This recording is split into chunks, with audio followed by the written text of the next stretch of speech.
Hello,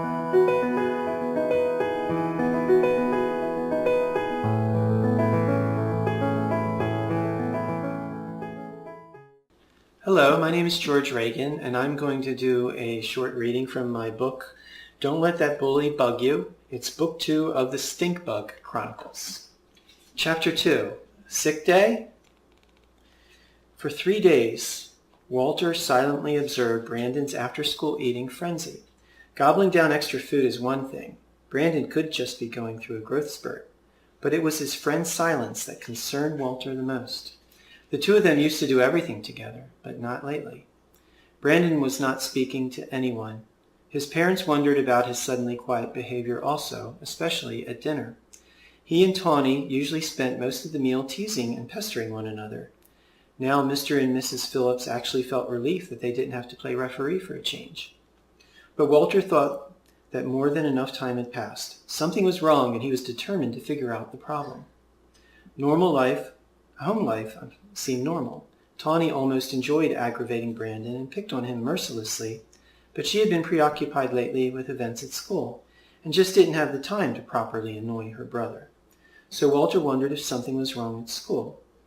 He was going to find out. The following morning, Brandon appeared in the kitchen, still wearing his pajamas. "Good morning, dear." Mrs. Phillips looked at Brandon with surprise, then added, "Why aren't you ready for school? You should be leaving in 15 minutes. Standing in front of his mom, Brandon slumped his shoulders and held his stomach with both hands. "I don't feel well, Mom. Can I stay home today?" "What's wrong, honey?" Mrs. Phillips placed her hand on Brandon's forehead. It was not feverish. "I don't know. I just don't feel right at all. Please, can I stay home?" Brandon looked desperately at his mother. Tawny stared doubtfully at Brandon, but said nothing as she finished her breakfast. Mrs. Phillips smiled as she ran her fingers through Brandon's hair. "Okay, honey, you can stay home. I cannot remember the last time you took a sick day. Just be sure you make up the lost schoolwork." "Thanks, Mom. I'm going back to bed."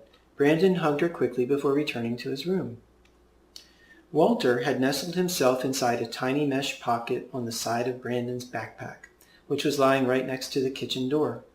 He heard everything and was a little disappointed he would not get to go to school, but he was also relieved. Maybe Brandon was acting strangely only because he had been sick. When everyone had left, Brandon skipped down from his bedroom to the kitchen. Since his mom worked just down the street, Brandon knew she would be home for lunch, but he had the entire morning to himself. After crawling out of the backpack pocket, Walter found a sunny window where he could hang out.